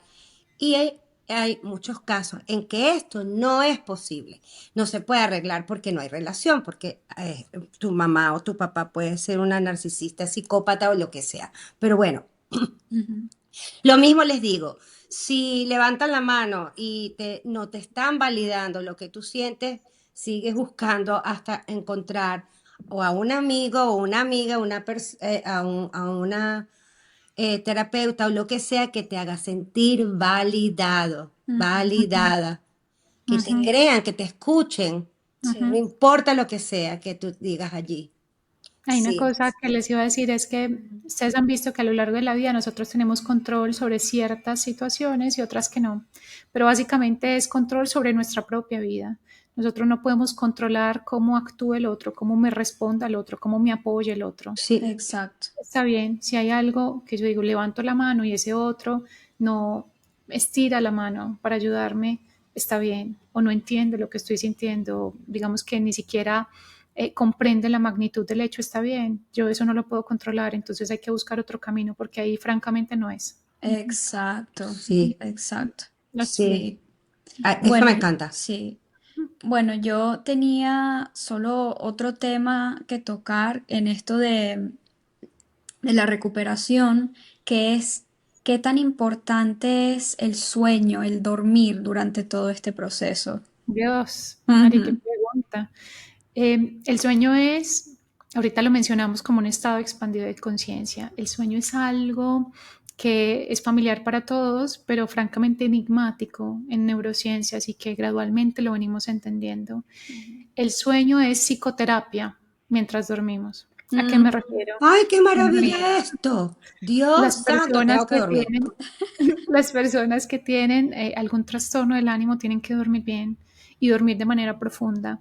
Y la explicación es que, claro, nosotros tenemos diferentes fases de sueño. Hay unas que son Sí, superficiales y unas que son profundas, pero es en sueño profundo donde se da la neuroplasticidad del sistema límbico, y eso en cristiano significa la formación de nuevas neuronas y nuevas conexiones en mis centros de regulación emocional. Se da la neuroplasticidad de la amígdala y ya ujú, tenemos estudios cómo se ve la amígdala absolutamente prendida en las personas que no duermen versus una amígdala recuperada al día siguiente luego de diferentes horas de sueño. ujú, También en el sueño es donde yo hago barrido de la basura ujú. metabólica. ¿Eso qué significa? Ustedes y yo acá estamos generando basura, ¿cierto? Sí. Eh, como una energía que, bueno, ya la neurona está desgastándose y está generando cierto contenido que no es tan chévere, precisamente en medio del cansancio de la neurona, del desgaste neuronal. Entonces, Ujú. para poder barrer esa basura se necesita el sueño, y también para la función cognitiva. Si alguna vez se preguntaron cómo hacemos para llevar los recuerdos que estamos teniendo acá ustedes y yo grabándonos información a largo plazo para que nos acompañe muchos años de nuestra vida, pues parece ser que es en sueño profundo. Entonces, entender que el sueño tiene un papel modulador del ánimo, del comportamiento, de la función cognitiva es muy importante. O sea que mejorar la higiene del sueño y empezar a dormir mejor y a priorizar el sueño sin procrastinarlo hace parte de esas estrategias de bienestar mental. Sí. Sí, bueno, el sueño el insomnio es una, una consecuencia, un síntoma muy común también de trauma, de haber vivido en este tipo de familias. Y ¿cómo hace uno si no puede dormir? Yo, por ejemplo, ahora estoy atendiéndome para poder dormir seguido las horas Sí. y claro, me van a hacer un test del sueño, pero mientras tanto estoy tomando medicación y Y no te está crees que bien. me sirve mucho. ¿Ah? Yo sé, y está bien tomar medicación, es simplemente mirar el tipo de medicamento y si es necesario, es necesario. Muy importante ese Sí, mensaje para sí, la casa, porque hay un sí. tabú enorme alrededor de los psicofármacos Sí. y ese tabú lo que tenemos que hacer es destruirlo de forma que muchas Ujú, personas más puedan acceder a las diferentes estrategias farmacológicas que hay para la mente, que no solamente son los psicofármacos. qué Ahora, bueno que digas ¿quién? eso. Sí. Eso me Muy, tranquiliza, Sí. muy porque importante. yo tenía ese miedo. Ay, Dios mío, me estoy tomando esto, qué Ujú, horror, ujú. pero por lo menos estoy durmiendo Claro. mientras me hacen el examen. Ujú. Sí. Entonces, decirle a la gente que nos ve que psicología, psiquiatría y neurología te pueden ayudar a dormir mejor, que hay estrategias no farmacológicas y farmacológicas y dentro de las no farmacológicas está la higiene del sueño. Hay unos mandamientos de sueño y vamos a enunciar algunos. Por Ajá. ejemplo, no cafeína después de las 2 de la tarde y más si soy una persona sensible. Dos, ojalá no ejercicio después de las 2 de la tarde. No significa que lo tengas que cumplir todo, porque hay gente en casa que me va a decir, vale, yo solo puedo hacer ejercicio después de las 6 de la tarde. Bueno, ya está, ¿cierto? Pero tú que puedes modificar que la cena, es decir, la comida de la noche no sea abundante, ¿cierto? También hace la diferencia. Empezar a implementar esas rutinas chéveres, es decir, en vez de pegarme de las pantallas, que ojalá no una hora antes de acostarme, empezar a colocar los sonidos binaurales, hacer la meditación, hacer la ¿Verdad que respiración sí? lenta, voy a darme un baño con agua caliente, voy a hacer mi journal, soltando las preocupaciones al papel, que eso es una de las estrategias que tenemos para mejorar el insomnio, porque ustedes han visto que la rumiación o el sobrepensar nos despierta o no nos deja ni siquiera conciliar. Total. Entonces, una de las estrategias es literalmente soltar lo que hay acá sobre el papel. Eso significa decirle a la mente, yo sé que tengo estos pendientes, yo sé cómo los voy a hacer, lo vamos a resolver mañana o en una semana, ¿cierto? Porque es como si fuera parte de nuestro cuerpo, pero digamos que está allá. Ahorita me decía una paciente, Vane, es como que mi cerebro, yo le digo que se calme, que se calle, porque no me deja dormir. Entonces tenemos que enseñarle estrategias al cerebro para que se quede en silencio, para que yo logre conciliar, como si fuera otro protagonista que hay en medio de mi cuerpo, ¿cierto? Sí. Entonces, bueno, les recomiendo esa estrategia. Ahora, de las medidas farmacológicas, pues hay diferentes fármacos, fármacos que ayudan a inducir el sueño, fármacos que ayudan a mantener el sueño y, por Eso. supuesto, intentar emplear fármacos que no generen dependencia. Y yo siempre le digo a mis pacientes que de mi consulta siempre van a obtener eso, no dependencia asociada al medicamento. Si es francamente necesario, pues claro, es porque ya pasamos por todos los caminos y ya nada Sí. nos dio, pues bueno, ya será la última puerta que toquemos, pero hay muchos medicamentos que son buenos para el cerebro y que me permiten tener sueño profundo, ¿de acuerdo? Y muy importante que si quizás ya empleamos estrategias y yo no logro dormir, pues ahí es cuando vienen diferentes estudios que empleamos, incluyendo la polisomnografía, que probablemente sea el que te van a hacer, Sí. con el que miramos si estás haciendo sueño profundo, qué tanto estás haciendo de profundo y de superficial, si hay algo que te esté levantando, si tienes apnea del sueño, Sí. piernas inquietas, en fin, con Ah, otras eso yo sí lo condiciones. tengo. Piernas inquietas. Sí. Yo llevo 4 años con medicación porque la tengo muy severa. Sí. Ahorita precisamente pasé de mi Paxol a gabapentin. Ujú, Sí. ¿Y cuáles son es que me llama mucho la atención porque yo sé que mucha gente que nos está viendo, nos está escuchando, tiene muchos problemas de sueño. sí. Este, Es muy importante ir probando las herramientas, pero practicar, hay que ser perseverante, porque esto, como tú dijiste, construir esa autopista no es en 2 días ni en 3 meses. Eso hay que Ujú, ser perseverante, es convertirlo parte de tu vida, parte Ujú, de tu estilo de vida, ujú. de tu Y que vida. nadie lo va a hacer por ti. Nadie lo va a hacer por ti. Lo Ujú. otro que me llama mucho la atención, ¿cuáles son esos fármacos que no producen dependencia? Porque Te voy eso a sí decir me... los que sí producen. Ok. Te voy a poner ejemplos. Si yo estuviera en casa y no pudiera dormir, nunca acudiría en primera instancia a los medicamentos Z, sopiclona, esopiclona, solpidem. En mi país y probablemente en muchos de América Latina son de venta libre. Y una de las cosas que vemos es que inducen el sueño, pero no permiten una arquitectura adecuada de ese sueño y los pacientes no llegan tanto a sueño profundo y ya entendemos la importancia de sueño profundo. Entonces los medicamentos Z, ojalá, se los ruego, no acudan a ellos en primera instancia. Y Medicamentos si ya están Z, ahí, o sea, que sí, se llaman empiezan. así medicamentos Z. Solpidem. Ujú, Eso, ok. piclona, sopiclona. Y si ya están ahí, porque puede que, porque así me llegan a mí, porque los compraron en la farmacia, les ruego que no hagan una suspensión súbita del medicamento, sino que sea un especialista que los acompañe para hacer un descenso gradual de ese medicamento. Hay otros medicamentos que son, por ejemplo, las benzodiazepinas. Algo familiar, el ribotril, el clonazepam. Nosotros lo empleamos, por Ajá. ejemplo, para ayudarle a las Eso. personas de manera transitoria, para los ataques de pánico, en epilepsia, digamos que podemos emplear benzodiazepinas. Hay ciertas condiciones en las cuales las empleamos, pero no es el medicamento de entrada y ojalá no continuo, ¿cierto? Hay algunos Ujú. pacientes que sí, pero entender que eso no es el medicamento que le sirve al 100% de las personas, ¿sí? No, al menos no de entrada, ¿sí? Y no si no tienen esas condiciones que les digo, ¿sí? Para que no se me sientan mal en casa, que de pronto alguien tiene para sus trastornos de pánico tantas goticas de ribotril, pues sí está bien, mientras que Ujú. vamos fortaleciendo otros sistemas, mientras te vamos dando otros medicamentos, mientras vas haciendo las medidas no farmacológicas, pero siempre como ese concepto transitorio y apoyado por el especialista en caso de no ser transitorio, por ejemplo, ¿sí? Y ya por supuesto hay otros medicamentos que son un poco más chéveres, en la medida en que permiten una arquitectura adecuada del sueño y un sueño profundo. Yo en general empiezo, yo tengo una base y la base es magnesio, Yo, la yo lo base, tomo. la Sí. base dentro de los magnesios, el glicinato, bueno, y el treonato. De la base también está la acupuntura, que tiene evidencia en insomnio crónico. En la base está la Acupuntura. psicología, Sí, acupuntura y la psicología cognitivo-conductual.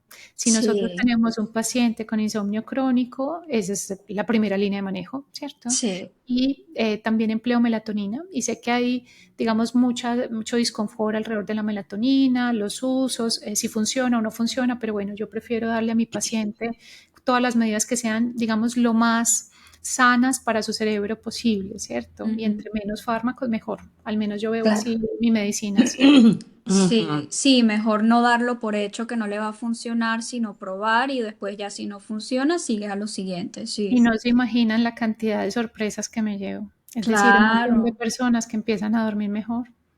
Ujú, Qué maravilla. Me Wow. encanta saber esto. Sí, ujú. esto es una información muy, muy importante para que las personas sepan cómo cuidarse, porque muchas veces vamos al médico y damos por hecho que el médico sabe lo mejor, qué es lo mejor, pero capaz el médico no es el correcto también, porque todos nos podemos equivocar, todos podemos tener una mentalidad diferente, una manera de trabajar diferente, y es muy interesante que las personas sepan esta manera de trabajar que a mí personalmente me parece mucho más Mm. correcta, o no, no sé qué palabra utilizar, Más más sana, sana, más más... natural, más Sí, ¿Sabes qué orgánica. siento? Uno sí, de los mensajes grandes para casa es que no se automediquen.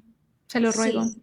Para eso Sí. están los profesionales que los podemos ayudar a entender efectos adversos, entender qué es lo positivo del medicamento, en fin. Ujú. Y lo segundo es que la medicina es muy amplia, muy Sí. amplia. Si a mí me preguntan cómo tratar, no sé, una artritis reumatoidea, yo les voy a decir, no, no sé, porque ese no es mi Ujú. campo. tiempo, ¿cierto? Claro. Entonces, es también tener compasión por el otro, porque la medicina es tan extensa que yo no tengo por qué saber de todo. Aún en Así la es. misma neurología, nosotros sabemos que nos estamos subespecializando. Yo soy subespecialista en epilepsia y hay compañeros míos que son subespecialistas en sueño, en neuroinmunología, en trastornos del movimiento, en fin, de lo grande que es, ¿cierto? Sí, Entonces, Sí, también compasión por el otro, porque la medicina es francamente extensa, ¿cierto? sí, sí, Y si de pronto, y ahí vuelve el tema de la conexión, si yo digo, ¿será que sí? ¿Será que sí es por este lado? Si hay algo que te genere duda, siempre un segundo concepto está bien, no pasa nada, sí, ¿cierto? Porque claro. finalmente es tu proceso de bienestar mental. Claro, sí. y así Ujú. deberían de ser todos los profesionales de la medicina, pero claro, yo lo mencionaba porque desafortunadamente no todos son así. Aquí te dan, Bueno, tú vas en y cualquier te dan la país. medicina. Sí, en Estados Unidos tiene también esa tendencia de Ah, sí, darte como la pastillita ya. mágica y ya. Ni te eh, preguntan qué sientes, ni no. sí, Mi Ujú. Harrison, mi hijo menor, fue por ansiedad y la doctora lo primero que le dio fue lo primero que le ofreció fue el Exapro, esto, lo otro, lo demás allá, y él dijo, wow, wow, ya sí, va un momento. sí, Ni siquiera una pregunta, o sea, no. es- Sí, entonces me encanta que lo estés diciendo sí, para que las personas sepan cómo protegerse ante esa situación en un consultorio. sí, Ujú. Sí, sí, Grandioso. sí, sí. grandioso, de verdad. Ay, no Wow. sé, ¿qué más podemos decir? Es que por eso te Sí, digo que podemos hablar aquí 20 años, pero yo creo que hemos cubierto muchas cosas todo lo que importantes. todos los temas que nos has propuesto, Ujú. Sí, eh, eh, hablar. No sé si tú quisieras agregar algo sí. importante que tú quieres que la gente sepa.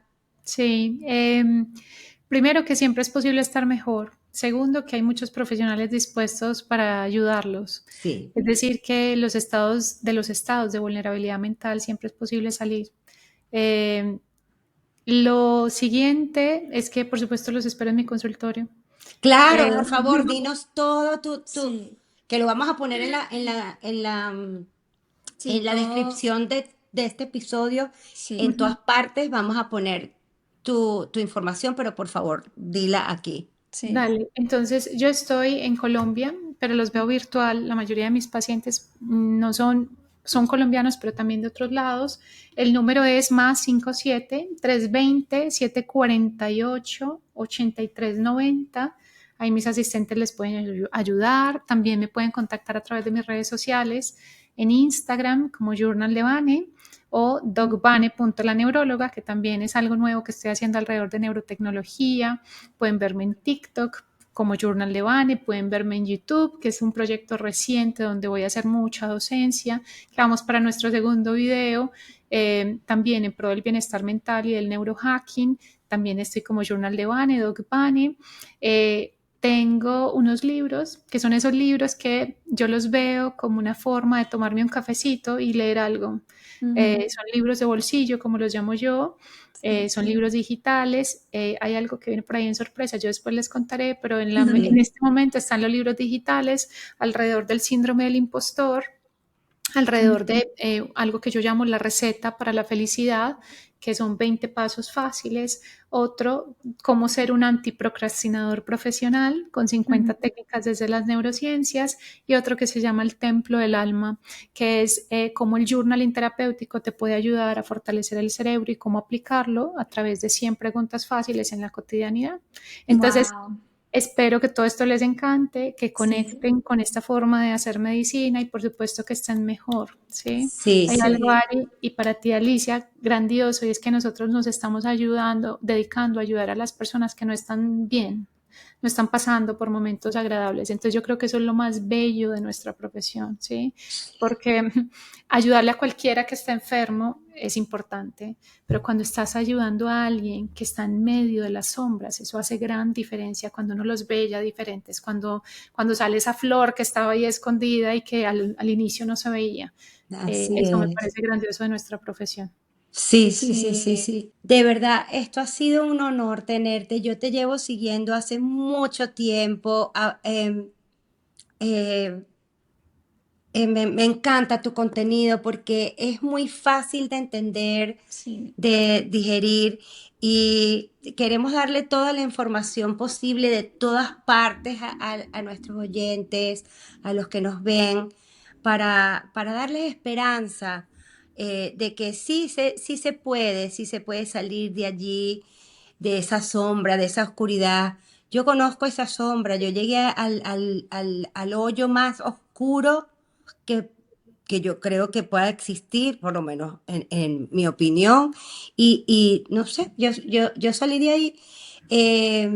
Si se puede, busquen ayuda, levanten la mano, es muy importante, Sí. como lo dice Doc Vane, levanten la mano, busquen a alguien, no tengan miedo, o sea, háganlo con miedo, háganlo con miedo. O sea, el Sí. miedo no se te va a quitar así. Ujú. Ahí toda asustadita o asustadito vas buscando a alguien que te vaya ayudando. Ay, manos, no te pueden ni imaginar. A mí me aparecieron, o sea, yo tuve ayuda de personas que ni me imaginaba que me iban a ayudar. Y fueron mis ángeles en el camino. Cuando ella y yo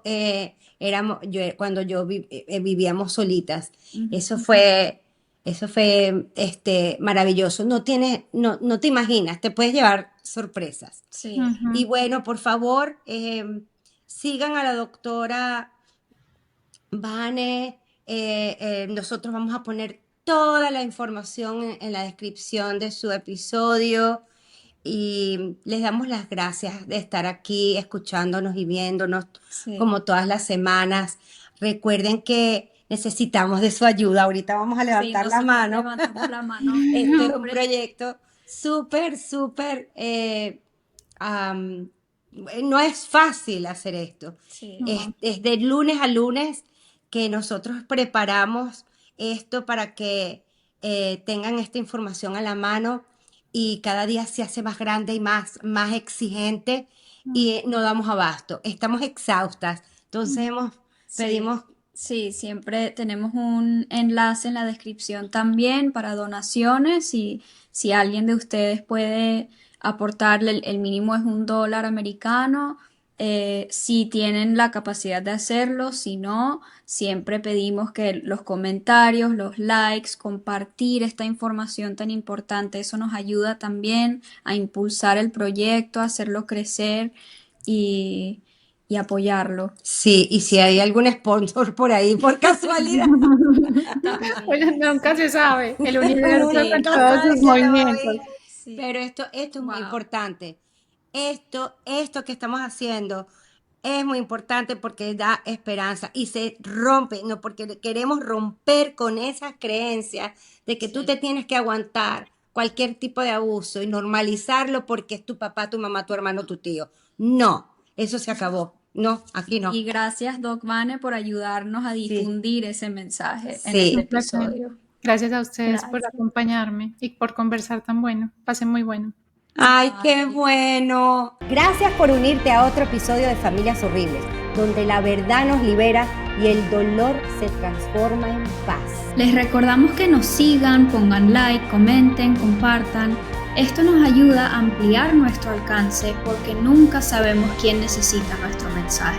Hasta la próxima aquí en Familias Horribles.